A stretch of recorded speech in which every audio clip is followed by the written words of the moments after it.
Olá, seja bem-vindo à aula de número 7 do curso Racismo e Educação Antirracista. Como vimos na última aula, o mito da democracia racial tentou construir a ideia de que não há desigualdades entre pessoas brancas e as pessoas pretas, pardas ou indígenas. Mas se você pertence a um desses grupos, é bem possível que já tenha vivido algum tipo de discriminação ou preconceito. Minha mãe foi empregada doméstica a vida inteira e numa das casas que ela trabalhou por muitos anos, né? Há um tempo atrás, há uns dias atrás, ela encontrou essa ex-patroa e as duas sentaram para conversar. E essa ex-patroa dela perguntou para ela, como é que tá seus filhos, né? E aí ela falou assim, minha mãe, meus filhos estão bem, minha filha se formou agora, é engenheira civil. E ela falou que essa mulher olhou para ela de uma forma tipo, como assim, sua filha formou, é engenheira civil? Minha mãe sim, é engenheira civil. Mas ela trabalha na área, ela atua na área?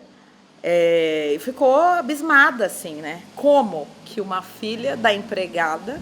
Então, para mim, é aquela sensação, né? Como que a filha da empregada também não está me servindo, né? Eu, como filha da empregada doméstica, deveria estar servindo a filha dela. Um certo dia eu fui na casa de um amigo jogar videogame e tal, tava tendo uma reunião lá com umas pessoas, vamos jogar videogame e tal. Aí jogando videogame, aí chegou uma outra galera no meio desse tempo aí, uma mina chegou e colocou a bolsa perto assim de mim e começou a questionar todo mundo lá, que time que você torce? O Corinthians, São Paulo, tal. Aí o cara que tava do meu lado falou assim, eu sou corintiano.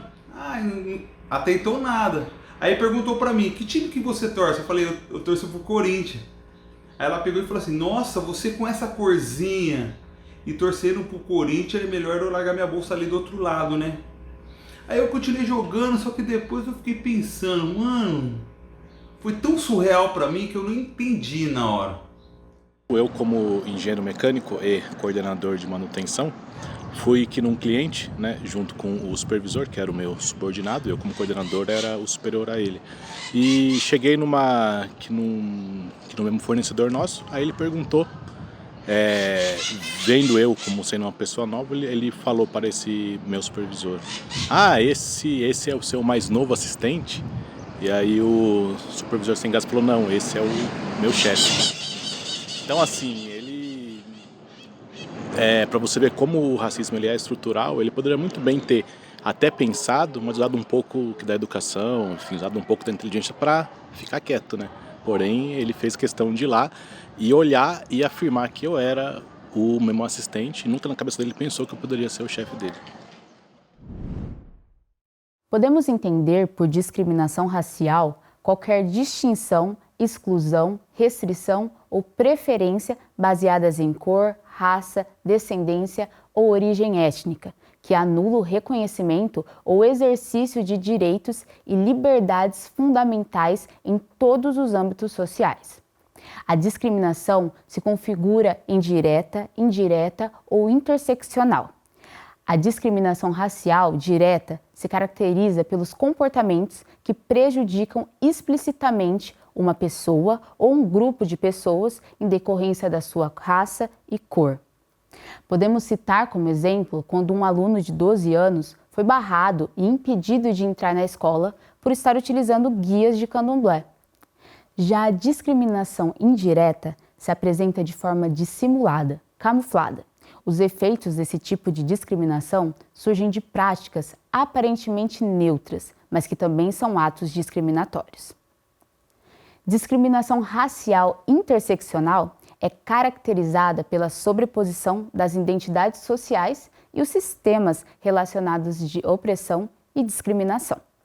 A discriminação interseccional é aquela que atinge múltiplos aspectos identitários, como as mulheres negras que podem sofrer discriminação pela raça e também pelo gênero. Para coibir esse tipo de prática, o Brasil tem uma ampla legislação. Partindo da Constituição Federal de 1988, que define em seu artigo 5º, inciso 42, que a prática do racismo constitui crime inafiançável e imprescritível, sujeito à pena de reclusão nos termos da lei.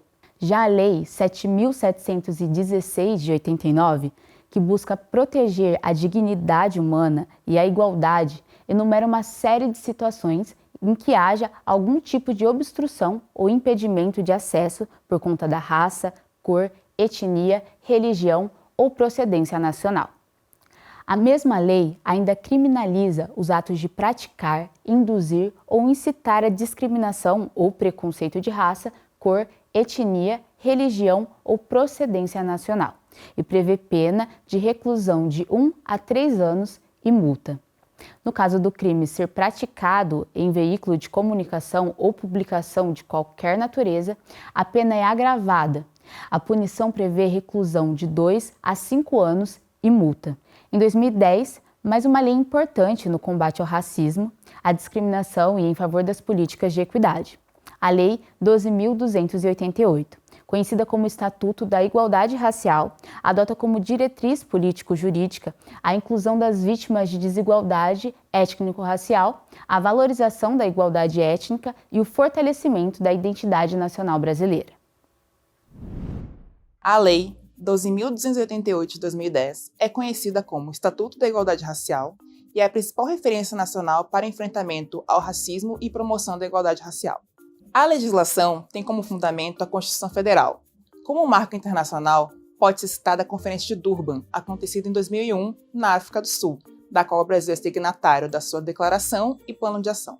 O Estatuto da Igualdade Racial tem como principal objetivo garantir à população negra a efetivação da igualdade de oportunidades, a defesa de direitos étnicos, individuais, difusos e coletivos, e o combate à discriminação e outras formas de intolerância étnica. Para a Lei 12.288, discriminação racial é toda restrição ou preferência baseada em cor, raça, descendência ou origem, com o objetivo de impedir o exercício de direitos humanos e liberdades fundamentais em diversos campos como político, econômico, cultural e social. As ações afirmativas, por sua vez, são medidas e programas especiais adotados pelo Estado e pela iniciativa privada para a redução das desigualdades raciais e promoção da igualdade de oportunidades.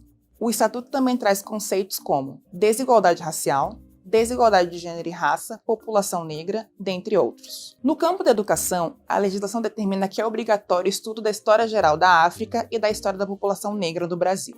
Prevê também a proteção do Estado aos remanescentes das comunidades quilombolas para a preservação de seus usos, costumes, tradições e manifestações religiosas. No âmbito da cultura, determina o reconhecimento de sociedades, clubes e outras formas de manifestações coletivas da população negra como patrimônio histórico e cultural. A capoeira, por exemplo, é reconhecida pelo Estatuto como um desporto de criação nacional. Também é afirmado o direito à liberdade de consciência e de crença e ao livre exercício de cultos religiosos de matriz africana. Além disso, a lei dispõe que a produção veiculada pelos órgãos de comunicação deve valorizar a herança cultural e a participação da população negra na história do país. Por fim, são previstas ações especificamente direcionadas à população negra nas áreas de saúde, esporte e lazer, acesso à terra, moradia e trabalho. Infelizmente, os atos discriminatórios estão muito presentes na nossa sociedade.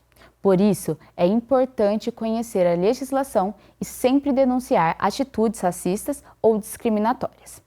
A aula de hoje foi um resumo para entendermos alguns destes crimes, mas eu deixo o meu convite para que você consulte também a íntegra das leis citadas para conhecer mais. Eu fico por aqui e a gente se encontra na próxima aula. Até lá!